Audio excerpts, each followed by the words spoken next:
Depuis toujours, l'homme consomme toutes sortes de drogues, pour se soigner ou pour son plaisir. Alcool, cocaïne, morphine, c'est dans le cerveau que toutes les drogues agissent. Aujourd'hui, la biologie est capable d'expliquer leurs effets au centre de nos têtes. Et l'étude des drogues permet à la science de mieux comprendre le fonctionnement du cerveau. La cocaïne et son dérivé le crack, les amphétamines et les antidépresseurs ont pour point commun de procurer de l'énergie, de la confiance et une certaine euphorie. Ce sont toutes des drogues psychostimulantes.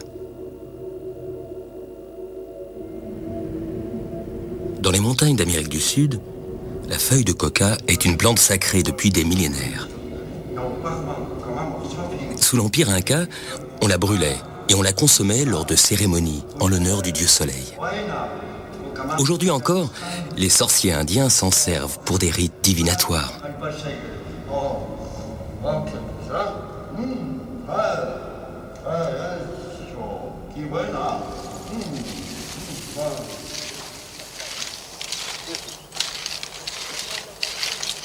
En Colombie, en Bolivie ou au Pérou, la plupart des Indiens mâchent traditionnellement des feuilles de coca pour se donner de l'énergie, résister à la fatigue et couper la sensation de faim.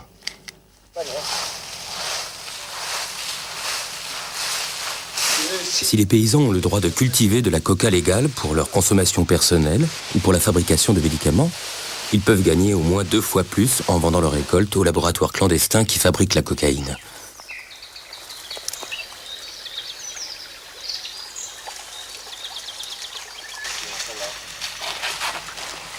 On estime aujourd'hui le nombre de cocaïnomanes dans le monde à plus de 13 millions. Avec 158 000 hectares de culture, la cocaïne engendre un trafic colossal qui brasse des milliards de dollars de bénéfices et met des pays entiers sous la coupe des narcotrafiquants.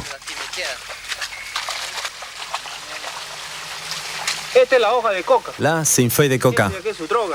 Ce qui sort là, c'est la drogue. Là aussi. Quand on la piétine, la drogue sort. Regarde. La droga. Su nombre es el... Pour atteindre la chimie subtile du cerveau, on fait plutôt au départ de la chimie lourde, avec de larges doses de chaux, d'acide sulfurique et de kérosène qui sert de fixateur.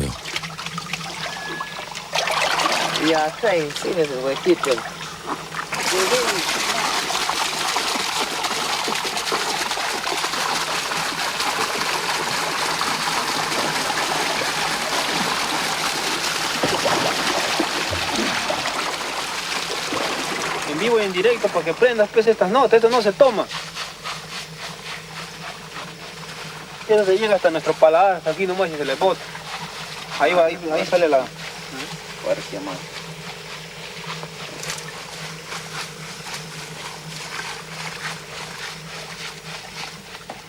¿Has probado el palo? Goûte, dis-moi si c'est amer. Para la cuchara tengo que... Ah, pas encore.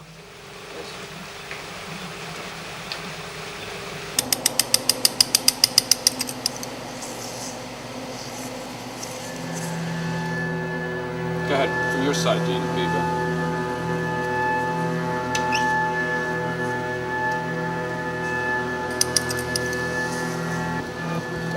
Le laboratoire national de Brookhaven, près de New York, est un des seuls endroits au monde où des chercheurs comme Ji-Jack Wang peuvent étudier en temps réel le cerveau humain sous l'action des drogues.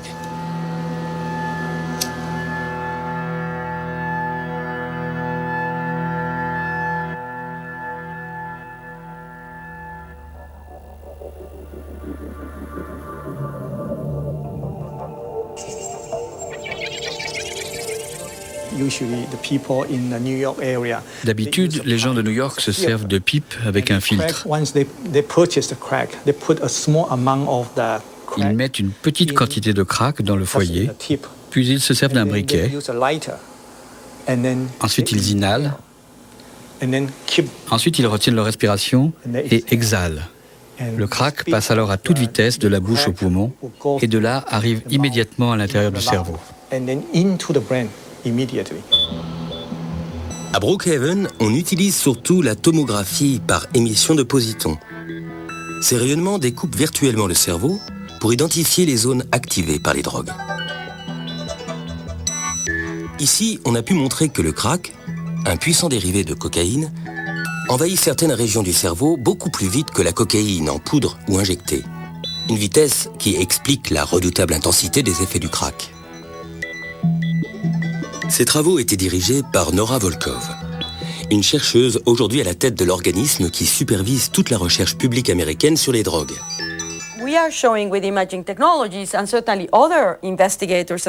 À l'aide des technologies d'imagerie et des recherches sur les animaux, nous et d'autres chercheurs montrons que l'administration répétée de drogues perturbe de façon fondamentale le fonctionnement du cerveau. Elle affecte la motivation. La motivation qu'éprouve une personne pour prendre des drogues devient alors extrêmement intense. Mais elle affecte aussi des zones du cerveau qui sont impliquées dans des opérations comme la prise de décision, le jugement, la capacité à contrôler ses actes. Elle affecte aussi les circuits de la mémoire, et pas seulement ceux qu'on utilise pour apprendre une langue, mais ceux qui sont impliqués dans le souvenir de nos expériences émotionnelles. À l'intérieur de la boîte crânienne, le cortex est la partie la plus visible. C'est le siège de nos facultés intellectuelles. Sous ces replis, dans une zone enfouie, se trouve le cerveau limbique, qui gouverne nos émotions et nos motivations. Ce cerveau émotionnel existe chez l'homme comme chez tous les mammifères. Et c'est ici que les drogues agissent.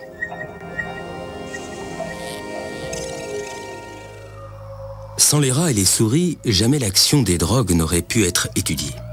Ils partagent une grande partie de leurs gènes avec nous, et les drogues déclenchent les mêmes tempêtes dans leur cervelle. En fait, l'humanité tout entière a une dette morale envers ces petites bêtes. On peut droguer les rats, manipuler leurs gènes et même les découper en morceaux. C'est le triste mais nécessaire quotidien des laboratoires qui compare l'état des rats contrôle ou normaux avec des rats qu'on appelle knock-out. On va bientôt comprendre pourquoi. Pour agir, toutes les drogues piratent le système de communication du cerveau. Car notre cerveau passe le plus clair de son temps à bavarder avec lui-même. Son bon fonctionnement repose sur un dialogue incessant entre nos 100 milliards de cellules nerveuses, les neurones. Pour faire circuler l'information, les neurones s'envoient des messages chimiques qu'on appelle les neurotransmetteurs. Que ce soit la douleur, le plaisir ou le rythme des échanges d'informations, les neurotransmetteurs régulent un équilibre subtil et complexe, dont dépend l'ensemble des fonctions de notre organisme. Entre chaque neurone, il existe un petit espace où règne une intense activité. C'est ici, dans la synapse, que les neurotransmetteurs agissent. Pour faire circuler l'information d'un neurone à l'autre, ils s'emboîtent dans les récepteurs qui leur correspondent.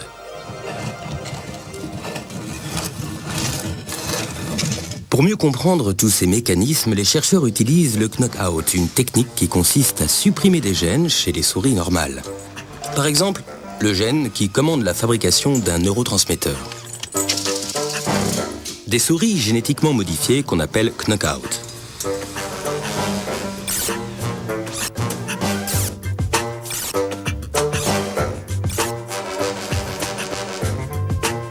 On connaît à ce jour des dizaines de neurotransmetteurs. Mais celui qui joue un rôle crucial dans la sensation de plaisir et l'attirance pour les drogues, c'est la bien nommée dopamine. Voici à quoi ressemble la dopamine au microscope sous sa forme cristallisée et sous sa forme de diagramme chimique.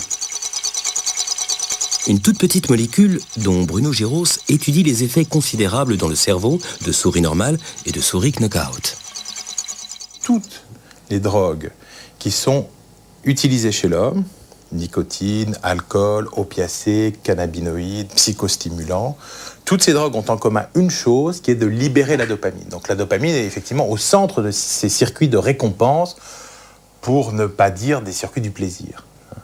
La dopamine est également libérée par le jeu compulsif, par les activités sexuelles, par la prise de nourriture. Et c'est d'ailleurs cette activité sexuelle et cette prise de nourriture qui sont importantes pour la libération de dopamine. C'est-à-dire que ce sont des comportements de survie qui sont indispensables pour la survie d'une espèce. Les drogues ne font que mimer ces activités et donc vont en fait, en quelque sorte, abuser le système, le détourner à leur avantage. Le cerveau n'a pas été construit au départ pour être dépendant des drogues, mais il a été construit au départ pour mettre en place des systèmes de renforcement qui permettent justement cette activité sexuelle, cette prise de nourriture. Les drogues, d'une manière générale, vont donc leurrer ces systèmes pour les remplacer. Le cerveau associe le plaisir suscité par la drogue aux réflexes élémentaires de survie. Manger, boire, se reproduire. Voici comment ce mécanisme fonctionne au niveau d'une synapse. Vous avez d'un côté la terminaison nerveuse de l'animal normal qui libère la dopamine.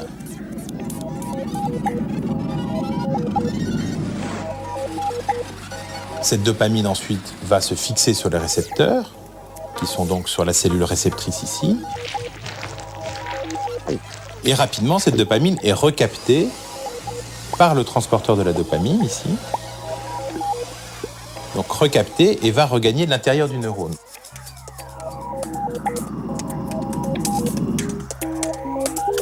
Chez la souris normale, à laquelle on a injecté de la cocaïne. La cocaïne, psychostimulant comme l'amphétamine, est une molécule qui va bloquer le transporteur de la dopamine.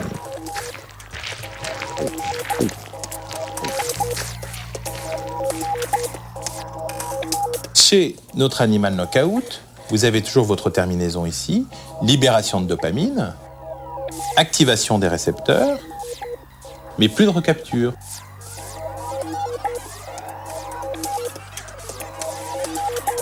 Donc vous avez beaucoup de dopamine ici à la synapse, et cette dopamine active les récepteurs de façon très importante, et vous voyez cette hyperlocomotion.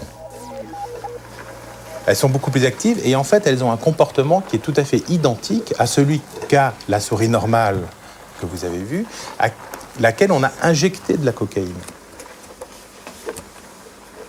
Une fois qu'on comprend ces systèmes, on peut identifier des leviers sur lesquels on va aller tirer pour mettre en jeu moins de libération de dopamine, plus de libération de dopamine, et ensuite aller chez l'homme et tester ces hypothèses avec des molécules qui sont à notre disposition ou qu'on va développer dans les années qui viennent. Donc évidemment, ce modèle souris, on ne va pas lui demander des troubles de la pensée comme ceux qu'on observe chez l'homme, mais tout ce qui est derrière ces troubles de la pensée, toute la neurobiologie, elle est strictement la même. C'est juste l'expression de cette neurobiologie qui, par exemple, chez la souris, va s'exprimer par du mouvement et qui, chez l'homme, va s'exprimer par un flux de pensée. C'est en étudiant ces mécanismes sur les souris knockout que les chercheurs peuvent identifier les innombrables fonctions de la dopamine dans notre cerveau. Des études qui déboucheront un jour sur de nouveaux médicaments.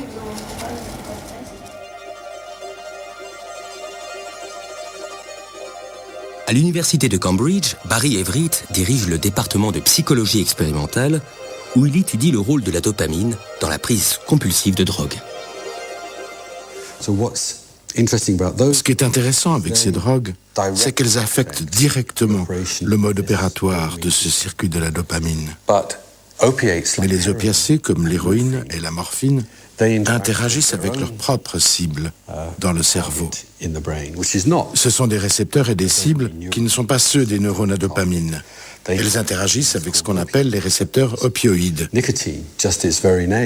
La nicotine, comme son nom l'indique, interagit avec le récepteur nicotinique de l'acétylcholine. Le cannabis interagit avec le récepteur cannabinoïde. L'alcool interagit avec beaucoup de choses, parmi lesquelles les récepteurs NMDA et GABA.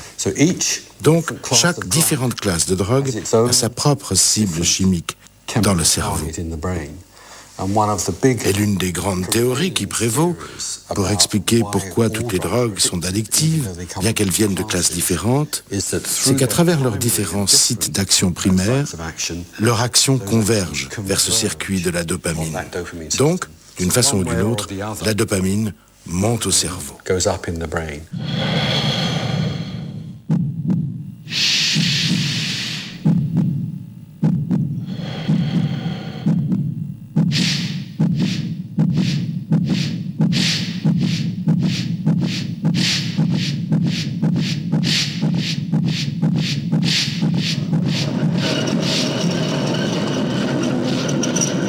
La dopamine ne monte pas n'importe où dans le cerveau. Elle se concentre dans le cerveau limbique, en particulier dans le striatum, qui gère nos mouvements réflexes et inconscients. Et c'est au cœur du striatum que l'on trouve le noyau accumbens. Depuis 10 ans, l'étude de cette zone, à la fois minuscule et cruciale, a déclenché une petite révolution dans les neurosciences.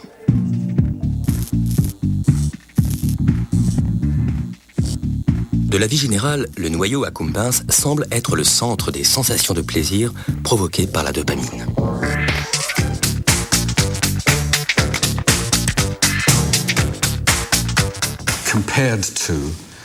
Comparé à d'autres sources de récompense et aux sensations subjectives de plaisir, comme manger, boire ou faire l'amour, ce que vous faites quand vous accomplissez ces comportements est clairement très différent.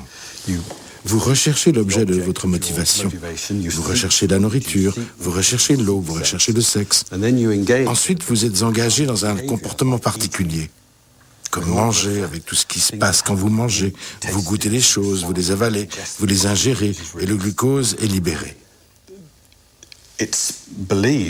Et nous pensons qu'à certains points de ce processus, peut-être même dès les premiers instants où vous portez la nourriture à votre bouche, vous changez l'activité du système de la dopamine. Et cela a été mesuré. Avec les drogues, vous n'avez aucun de ce qu'on appelle souvent les comportements de consommation. C'est-à-dire quand vous mettez des choses dans votre bouche, que vous mangez, que vous mâchez, ou quand vous vous engagez dans une copulation.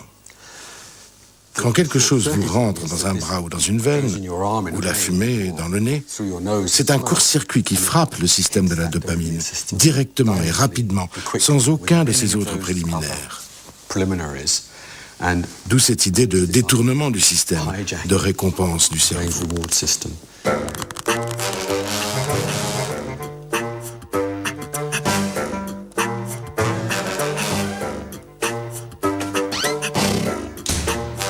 Sous l'action de la cocaïne, la dopamine reste active dans les synapses 300 fois plus longtemps qu'à l'état normal. Certaines études montrent que cette avalanche dans le cerveau des cocaïnomanes finit par endommager les récepteurs de la dopamine.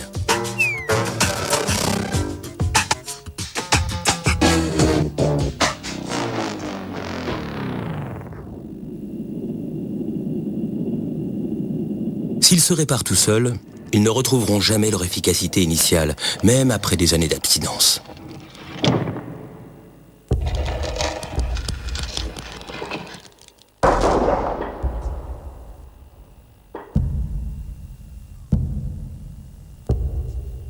Des dégâts cérébraux qui entraînent des symptômes dépressifs et des difficultés de concentration. L'insouciance des années 1890 semble bien loin. Les débuts du cinématographe coïncident à peu près avec la découverte de la cocaïne. Longtemps en vente libre, la cocaïne est immédiatement adoptée par les artistes, les stars d'Hollywood et le milieu de la nuit. La cocaïne, comme un médicament miracle, est même recommandée par le docteur Sigmund Freud à ses débuts. Mais la cocaïne se boit surtout sous la forme du célèbre vin Mariani, dont les clients enthousiastes comptent des champions sportifs, des grands écrivains et le pape Léon XIII. Le Coca-Cola contient de la cocaïne jusqu'en 1903 et se présente alors comme un tonique du cerveau et une boisson revigorante. La cocaïne est finalement interdite dans le monde entier à partir de 1914. En provoquant un afflux constant de dopamine dans les synapses, la cocaïne démultiplie l'euphorie et l'énergie mentale pendant quelques instants.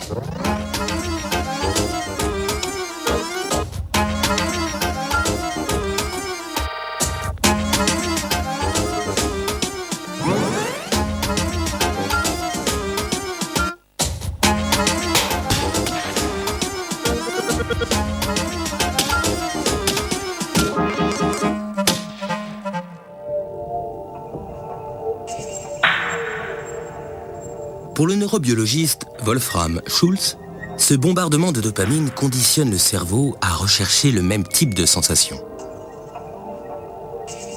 C'est un signal de récompense pour le noyau accumbens. Grâce au circuit de la dopamine, la récompense active de façon importante le noyau accumbens. Si l'on montre à un être humain l'image de quelque chose de gratifiant, par exemple un billet de 10 livres, et qu'on observe son cerveau, le noyau accumbens va être nettement stimulé. Ce phénomène est dû à l'activation du système de la dopamine qui arrive dans le noyau accumbens. La récompense stimule aussi le striatum, mais un peu moins. Une récompense peut être un liquide, de la nourriture, un stimulus sensoriel ou visuel. Cela peut être aussi de la bonne musique. Il n'existe pas d'organe sensoriel spécifique pour la récompense. La récompense est définie par le comportement et elle a peut-être 3 fonctions majeures. La première fonction, c'est qu'on revient vers une source de récompense. Par exemple, j'appuie sur le bouton d'une machine, je ne sais pas ce qui va se passer, et une bouteille de coca sort. J'aime le coca, je vais donc le refaire. C'est la fonction d'apprentissage de la récompense.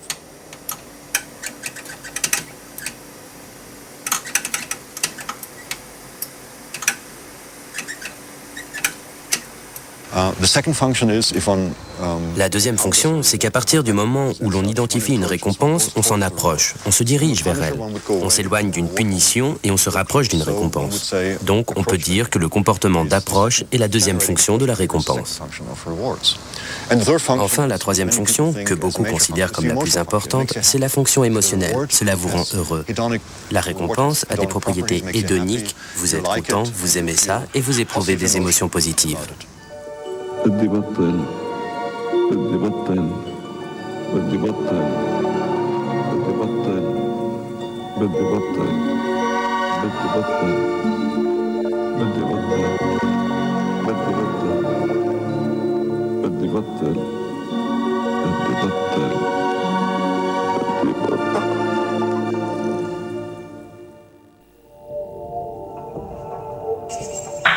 Aujourd'hui, on pense qu'un dérèglement du circuit de la récompense à la naissance pourrait expliquer pourquoi certaines personnes seraient attirées par les drogues et incapables de résister à la tentation du plaisir.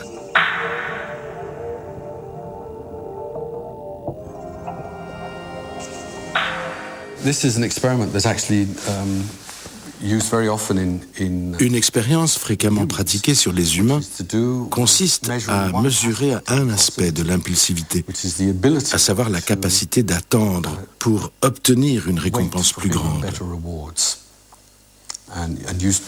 L'expression familière, c'est le biscuit maintenant ou le gâteau plus tard.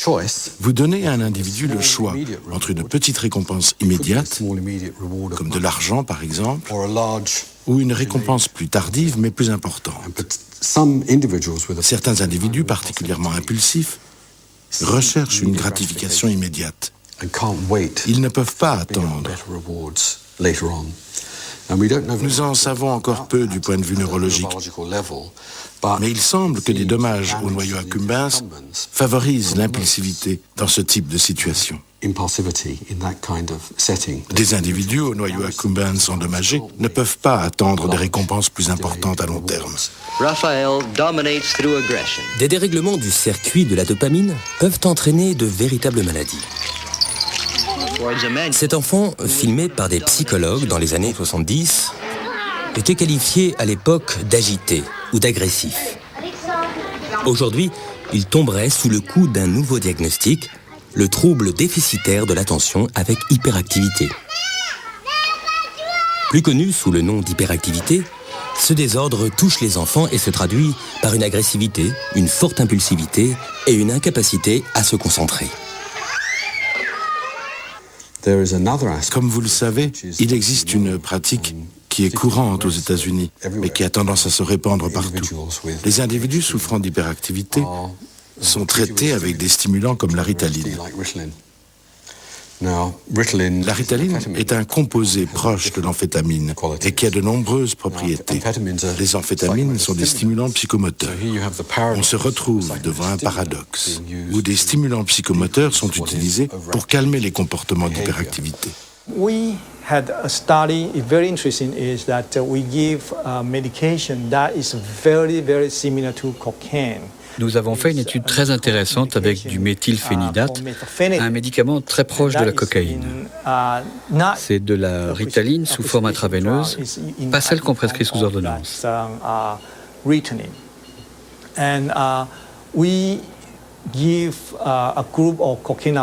Nous en avons injecté à un groupe de cocaïnomanes et nous avons découvert que la majorité aimait ça. Ce qui est très intéressant, c'est que nous avons découvert qu'ils prenaient de la cocaïne parce qu'ils souffraient d'hyperactivité. Ils utilisaient la cocaïne pour se traiter eux-mêmes et se sentaient beaucoup mieux dès qu'ils en prenaient. Lorsque nous avons compris ça, nous les avons orientés vers des psychiatres pour soigner leur hyperactivité. Depuis, ils ne prennent plus de cocaïne.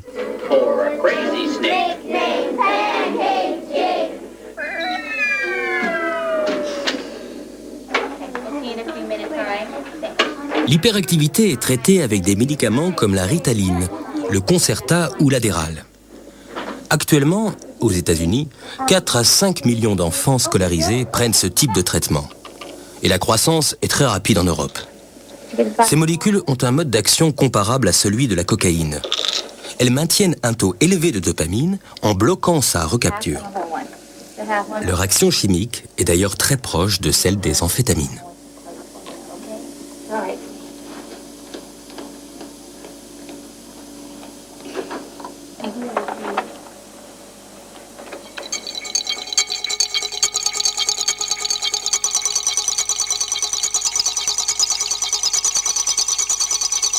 En vente libre dans les années 30, les amphétamines se trouvent sous la forme d'inhalation contre l'asthme, puis de remontants ou de coupe-faim.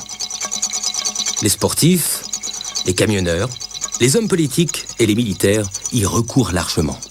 Cave by cave and one by one. On peut même dire que la Deuxième Guerre mondiale s'est déroulée sous amphétamines. Les armées allemandes, américaines et anglaises distribuaient des rations d'amphétamines à leurs soldats pour lutter contre l'épuisement. Plusieurs historiens ont même avancé qu'Hitler en recevait des injections quotidiennes. L'inconscience des kamikazes japonais s'explique en partie par leur grande consommation d'amphétamines. Après la défaite du Japon, les stocks se retrouvent en vente libre et la toxicomanie aux amphétamines devient un problème majeur dans le Japon d'après-guerre. Aujourd'hui encore, plus de 3 millions de Japonais carburent aux amphétamines.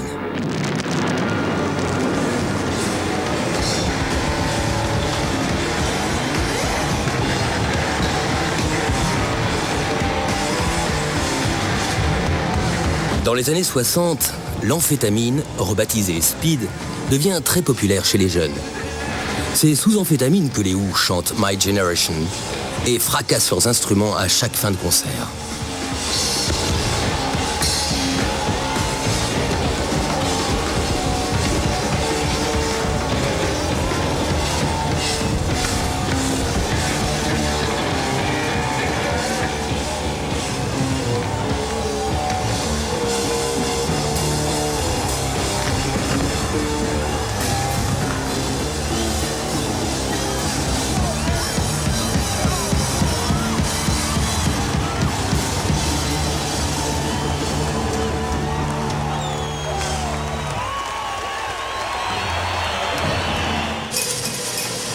Dans les années 80, les amphétamines tombent dans l'illégalité.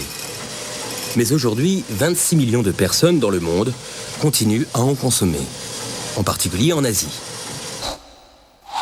À la différence de l'amphétamine ordinaire, les produits comme la ritaline, prescrits aux enfants, agissent plus lentement et longtemps. Résultat, pas de bouffée euphorique, mais une meilleure capacité de concentration. On s'interroge aujourd'hui sur l'avenir de ces enfants sous stimulants. Certains pensent qu'ils risquent de développer à long terme une attirance pour les drogues.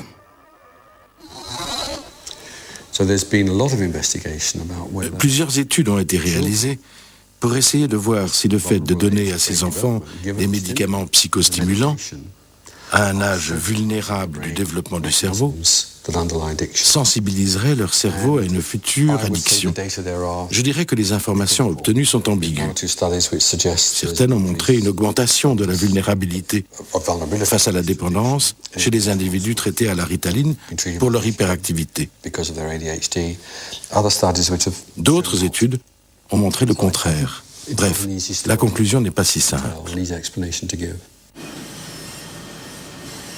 Le nombre de patients traités pour leur hyperactivité semble considérable.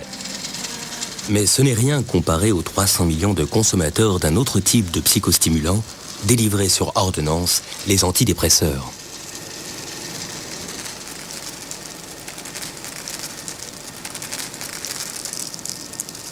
Spécialiste de la dépression sous ses aspects biologiques, psychiatriques et pharmacologiques, Michel Hamon étudie les mécanismes d'action des antidépresseurs. La dépression, intuitivement, on sait ce que c'est, bien sûr. C'est de l'humeur triste, c'est la définition accessible à tous. Mais c'est aussi un certain nombre de symptômes qui démontrent très clairement qu'on a affaire à une pathologie, une véritable maladie. C'est en particulier une mésestimation de soi. On a l'impression qu'effectivement on ne vaut plus rien. C'est aussi une perte de la motivation, une perte de l'élan vital en quelque sorte. C'est-à-dire qu'on a une incapacité à rechercher, à éprouver le plaisir dans la vie quotidienne, les activités de la vie quotidienne, et compris s'exprimer dans le travail, par exemple. Donc là, on perd cette motivation. On estime environ à 15% de la population qui peut présenter à un moment ou un autre de son existence, effectivement, un épisode dépressif. On sait aujourd'hui que le cerveau des dépressifs présente un déficit en sérotonine, qui est un neurotransmetteur indispensable à notre bien-être. Ce déficit en sérotonine touche plusieurs zones du cerveau. D'abord, le striatum, qui gère les mouvements inconscients. Puis, le thalamus et l'hypothalamus, qui régulent des fonctions corporelles, comme la température, l'appétit et le sommeil, des fonctions perturbées chez les dépressifs. Deux autres structures sont aussi touchées. L'amygdale, qui déclenche les réflexes de peur, et l'hippocampe, qui traite la mémoire de nos émotions.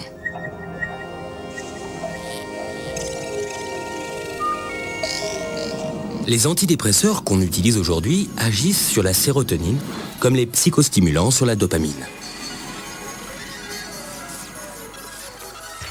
Leurs molécules ralentissent la recapture de la sérotonine. La sérotonine peut alors activer ces récepteurs en permanence.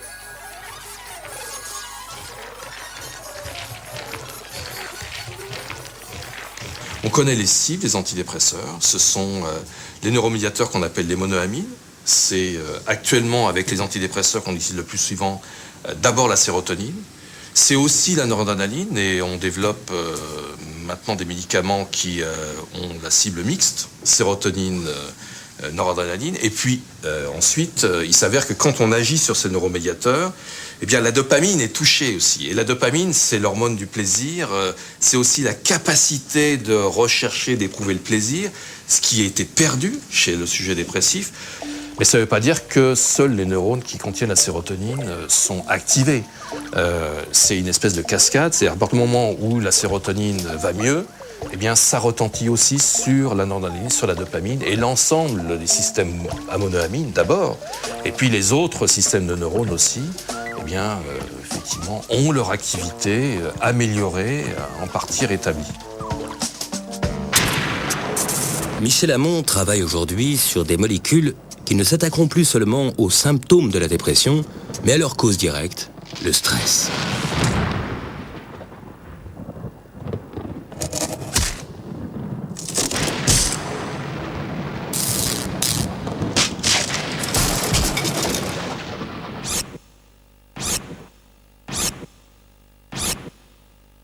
À partir de là, on a pu reproduire des modèles animaux de dépression qui reposent effectivement sur l'exposition des animaux à des stress répétés.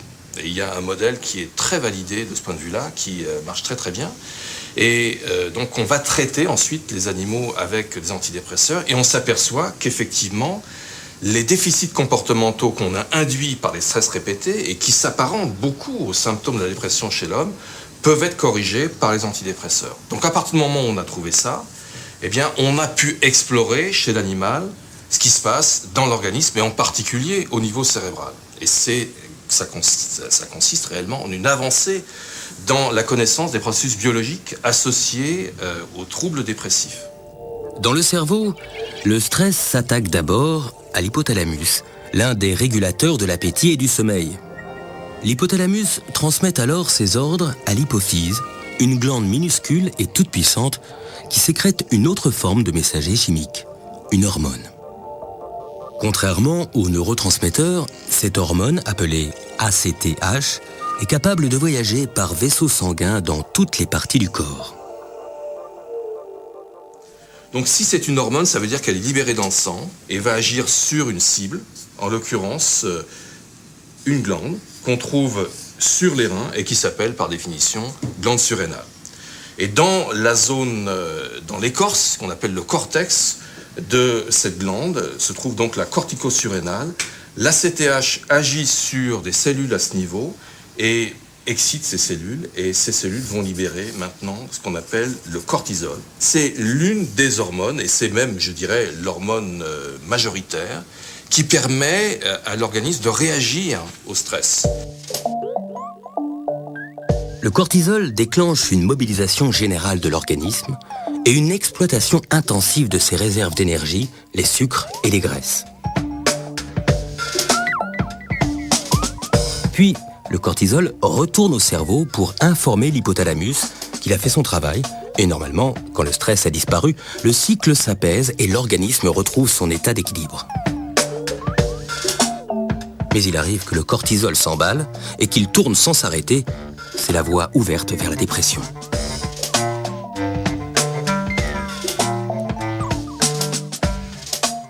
Le sujet dépressif, c'est un sujet dont le système de stress, de réaction au stress, est constamment actif. L'idée, c'est d'empêcher cette action du cortisol. Et donc d'agir directement sur cet axe pour ralentir son activité. Et on a des produits qui marchent très bien chez l'animal, qui donc empêchent l'activité excessive de cet axe.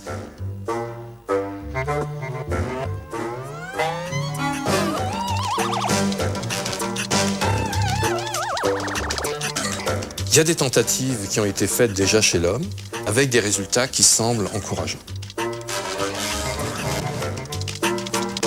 Le fait d'être déprimé, etc., c'était quand même considéré comme quelque chose de négatif il y a encore quelques années, et ça l'est certainement encore dans certains milieux, alors que c'est une vraie pathologie, c'est une vraie maladie, les gens souffrent, et il y a un substratum biologique, on voit dans le cerveau ce qui se passe dans le cerveau malade, et on voit ce que font les médicaments sur le cerveau malade. Donc compte tenu de ça, pour moi, c'est une pathologie, au même titre que la dépendance aux drogues. Un toxicomane, c'est quelqu'un qui est malade. C'est pas quelqu'un qu'on doit traiter ou considérer comme un délinquant. C'est un malade. Encore une fois, il a eu une certaine appétence pour le produit, pour la drogue à un moment donné.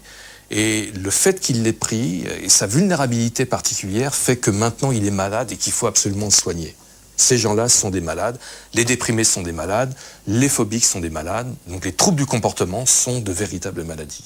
We'll ever love you, way I can love you, has nobody's that strong. Love's bittersweet. Pero si los dejas. Quiero que vengas conmigo al Valle, Gaby. Partout dans le monde, les gouvernements multiplient les campagnes de prévention contre la cocaïne. Il faut bien le dire, sans grand effet. Pour les chercheurs, l'addiction n'est pas un choix.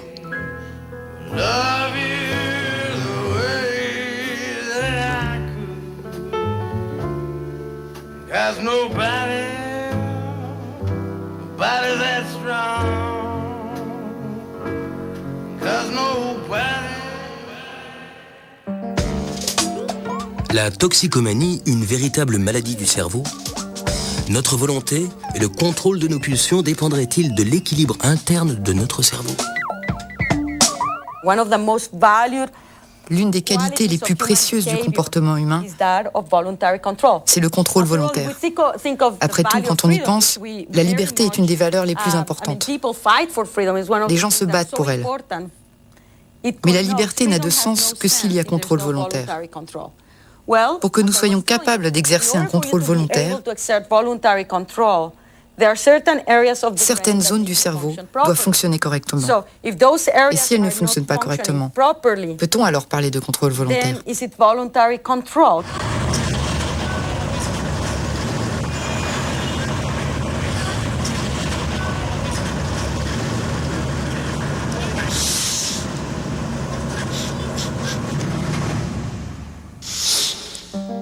L'homme ne serait-il que l'esclave de ses neurones?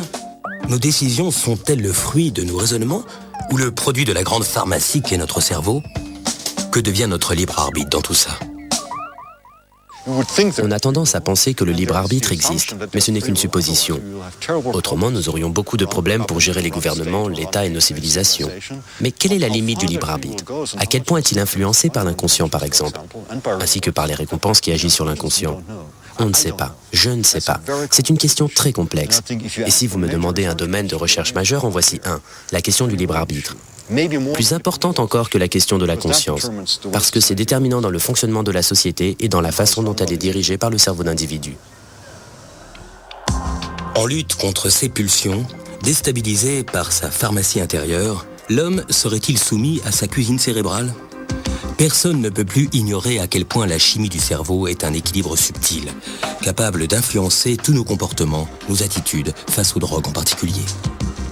Les drogues stimulantes comme la cocaïne ou les amphétamines ciblent dans le cerveau le circuit du plaisir. La prise d'otage de ce circuit sur lequel reposent nos instincts et nos réflexes de survie conditionne le cerveau à rechercher la drogue, à céder à ses impulsions. Les déséquilibres de la chimie du cerveau permettent de retracer l'origine des troubles psychiques. Les antidépresseurs, d'ailleurs, corrigent des anomalies parfaitement observables dans le cerveau des dépressifs. Les travaux des scientifiques engagent désormais la société à changer de regard sur ces véritables maladies que sont la dépression et la toxicomanie.